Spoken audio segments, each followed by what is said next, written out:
Hey guys, what's going on? Emo Tempest here, and I'm here at Canada, Quebec. I guess it's called the Ottawa Reraise, but we're in Quebec.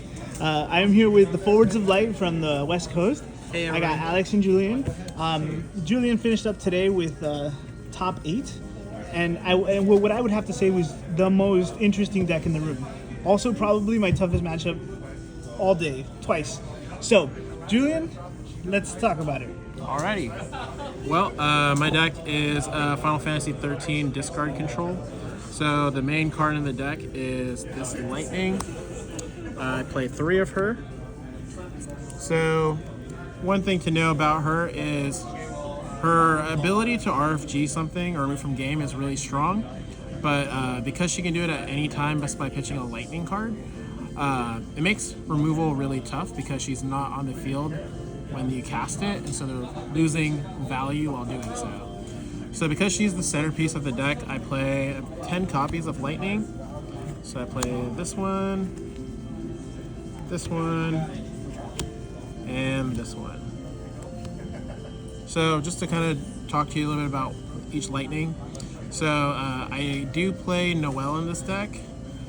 So he is the reason I am playing multicolor Lightning, because it's green CP, but also I can use it for her ability.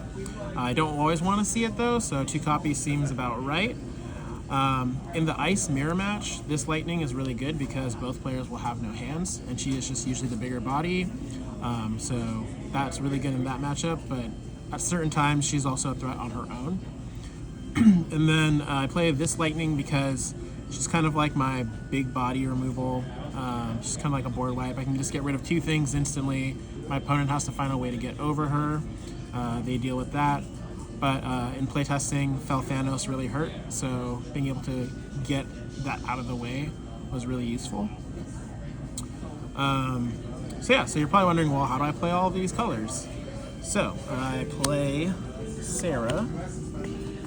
So Sarah grabs on entry, reveal the top 5. I can add a backup to my hand or play a Moogle onto the field. So I'm playing 3 of the 13 Searcher Moogle, 3 of this Moogle that color fixes for wind, and 3 of this Moogle, which color fixes for water. So in playtesting, I usually will hit at least 1 Moogle. So it didn't feel too rough to play her. I was really concerned about consistency on that, but it's been pretty consistent. If I don't hit a Moogle, then I get a backup, and that feels okay. But by having these, I'm able to play all of the cards in my deck pretty consistently. Also, because I usually will make it to 4 backups. She usually will discard on swing, which will take me into my next cards. This is what I'm calling the discard package. So I play 3 Biblos, 3 Scale Toad, and 3 Unalesca. So between these 3 cards and the Sarah, I have ways to make you discard 4 times, essentially. But ideally, I want to keep my opponent's hand very low, so they are only committing 1 or 2 cards per turn.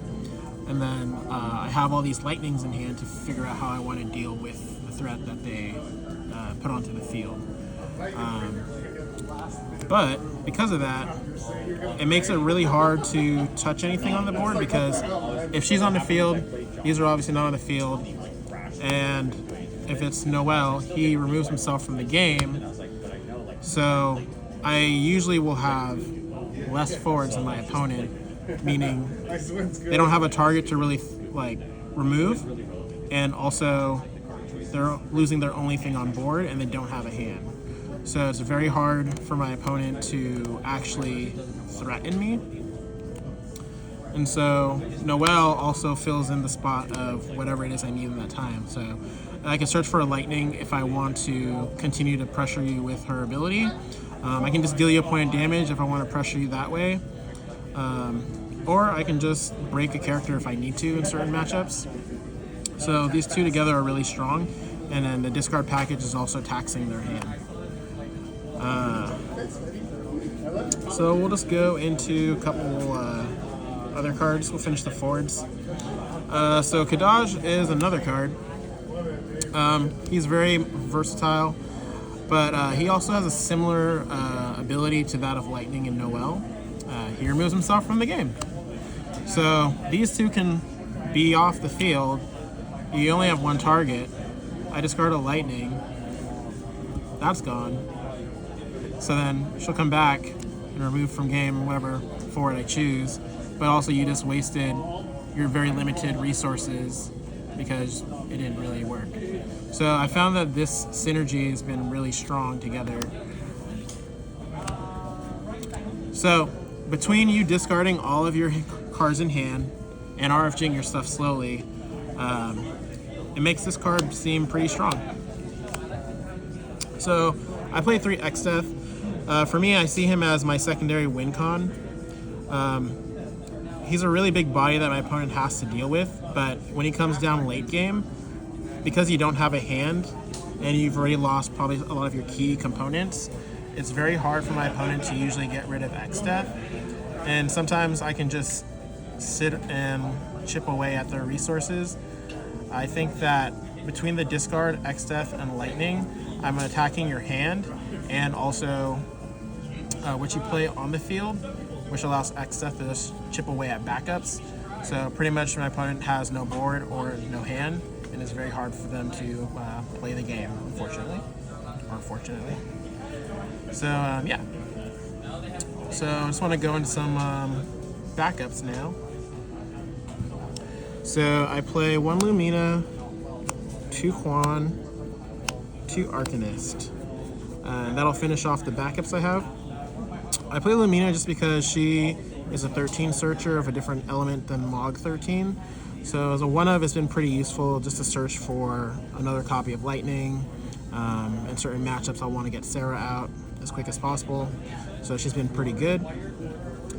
Quan has been pretty good in playtesting too, mostly because I usually only have 1 forward on the field at a time, being Lightning. So being able to give something haste or buff it by 2k has been pretty useful. So yeah, she's been pretty good in playtesting. And then Arcanist, it's really good to just kind of slow down my opponent. That way they can't pressure me very much. And in the Soiree matchup, it's pretty good there too. So Arcanist has definitely been a star of this deck. Sometimes I feel like I want to play it at 3, but I think it just really depends on the matchup. But yeah, Arcanist has been really good. And then we got some monsters and summons here. So I play 2 Tross. The reason I have the Tross in here is because it's water, so if I don't get this Moogle, I have the CP to play the Water Lightning. But on the theme of things that aren't really on the board, it's a monster, so I can choose when to make it a forward. But when it's not a forward, Lightning is still the only forward on the field. So yeah, it's been pretty useful there, and being able to bounce a threat to my opponent's hand and then use Unileska to make them discard it, or Biblos, or Sarah, has been pretty useful. So I think 2's been a pretty good ratio there. Then I play 3 of this 5-drop EX Odin. I just think it's a really good EX burst. It costs 2 at damage 5, which is pretty relevant. And then this Lightning, if I ever have to play it, she can search for an Odin. So being able to make herself refund herself to be free is useful. And then finishing off the deck, I play 2 Ixion. Basically, it's against small body decks. It's a board wipe on the summon for pretty cheap. Also, a lot of my stuff is not a forward at the time, so I can literally just kind of board wipe my opponent, then animate Tross and Biblos into forwards, and then attack. I think in certain metas, it's pretty good. To this event, there was a lot of decks that are playing 2 and 3 costs, so it's pretty much a star in most of those matchups. So yeah, pretty much the whole goal of the deck is to abuse the Water Lightning and her ability, and capitalize on my opponent not having a hand or a board really, and then slamming down to Xdeath to whittle away at their backups and whatnot. And yeah, and playtesting has been pretty strong. I've been really surprised with the way it's turned out. I do want to actually give a shout out to some Japanese players. They inspired me with a similar list. I just wanted to like kind of add to it and take my own make my own spin on it, and I've been pretty happy about it. So yeah, thank you for that, and definitely all my playtest partners back home, the crew, Bay Area Espers.